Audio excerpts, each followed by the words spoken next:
बहुत बहुत शुक्रिया, thank you so much sir साहब। मैं आपका बहुत शुक्रगुजार हूं। इतनी बढ़िया जनता कहीं मैंने देखी ही नहीं। जितनी अच्छी जनता आप लोग हैं, इतने अच्छे लोग हैं आप लोग। सच में आपकी वंदना है संजैया। मैं आपको तो उठा ही ले जाऊंगा संजैया जी। बिल्कुल, अगले कुछ सेकंड्स आपके हैं जी। ये हम बता रहे थे जी कि अगर सब चीज अच्छा है, आप 2020 में अगर कार्यक्रम किए होंगे, 2015 में कार्यक्रम अगर किए होंगे विधानसभा के इलेक्शन में, तो हर वक्त सत्ताधारी पार्टी के तरफ से सिर्फ एक बात आएगी कि सड़कें हमने बनाई है, बिजली हमने दिया है। बात कहीं न कहीं सच्चाई भी है, लेकिन 20 साल का जो काल होता है सिर्फ सड़कें और बिजली बनाने के लिए होता है। हम बता रहे हैं कि अगर आपको 20 साल मौका मिला तो यह पलायन रुकना चाहिए, लोगों को रोजगार यहां मिलना चाहिए। और आप और सुन लीजिए, एक मिनट, पलायन सिर्फ मजदूरों का नहीं हो रहा है, यहाँ के राशि का भी पलायन हो रहा है। बैंक आपको रिजर्व बैंक के तरफ से यह कानून है कि जिस राज्य का जितना पैसा जमा होगा उसका 70% उस स्टेट में खर्च होगा।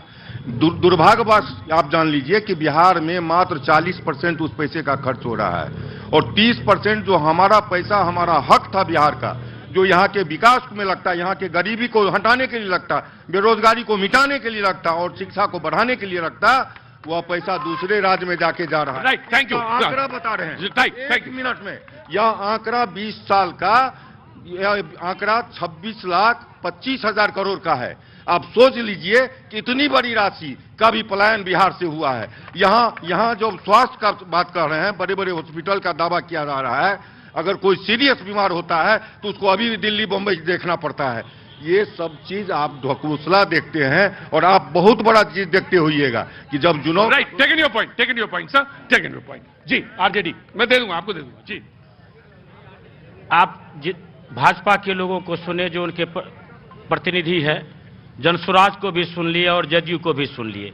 आप जान लीजिए, पलायन पर बात बोले तो हमारे युवा साथी आज जो पलायन की बात और बेरोजगारी की बात कर रही है, तो 14 में आए थे प्रत्येक साल 2 करोड़ युवाओं को रोजगार देंगे। किन किन साथी को मिला 2 करोड़ का, पूछिए हाथ उठा करके। तो ये सबसे बड़ा मुद्दा है, पलायन और बेरोजगारी सबसे बड़ा मुद्दा है। और वही हमारे नेता आदरणीय तेजस्वी यादव जी का विजन है, वही हमारे राहुल गांधी जी का विजन है कि जो बिहार में पलायन है, जो बेरोजगारी है, आखिर क्यों है? क्यों नहीं 20 वर्षों में एक बैजनाथपुर पेपर मिल था, वो क्यों बंद हो गया? क्यों खंड खंड में बट गया? क्यों बट गया खंड खंड में? क्यों नहीं रोजगार लगा? राइट, टेकिंग अ पॉइंट जी। इन्होंने बोला बैजनाथपुर पेपर मिल क्यों बिक गया। बैजनाथपुर पेपर मिल जब ये पलटी मार, जब नीतीश कुमार के साथ गए, यह पलटी मारने में नंबर 1 है। नीतीश कुमार के साथ गए, इनके मंत्री कट्ठा बाय कट्ठा जमीन बेच दिए, क्योंकि इनको जॉब फॉर लैंड, ये नौकरी देते हैं और जमीन लेते हैं, ये बोलते हैं। और विकास, इससे पहले इनका विकास लूट लिया सब, पूरा घोटालेबाज। 60,000 70,000 की बात कहा। इनकी पत्नी, इनका बेटा, 7वां पास इनकी बेटी, वैसी को केवल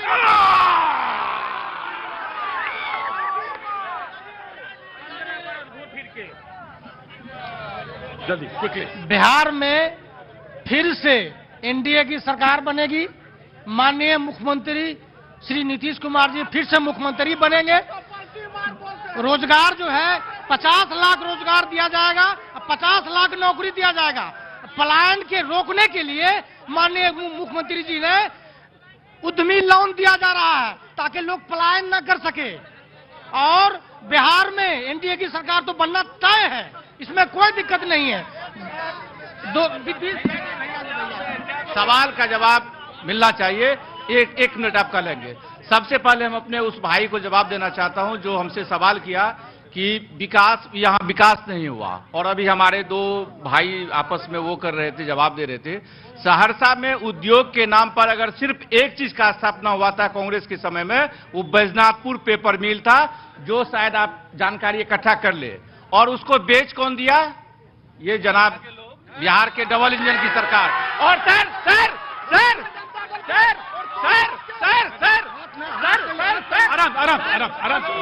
इनका जो है, इन्होंने कांग्रेस का उसका न्यूब रख के मकान मैं दे दूंगा, मैं दे दूंगा, दे दूंगा, हाँ, दे दूंगा। सर भैया एक सेकंड भैया दे दूंगा, दे भैया दूंगा। आप पूरे देश को कवरेज करने वाले शख्सियत हैं, जर्नलिस्ट हैं और पूरे भारत में एकमात्र उदाहरण सहरसा मिलेगा जहां विकास को ध्वस्त करके उस जमीन को बियाडा बेच रहा है और वो भी टुकड़ा में नहीं, अपने चहेते को थोक में इसका जवाब। राष्ट्रीय जनता दल के मंत्री थे और ये पलटी मार जब नीतीश कुमार जी के साथ गए थे तो राष्ट्रीय जनता दल के मंत्री कट्ठा बाय कट्ठा वह जमीन को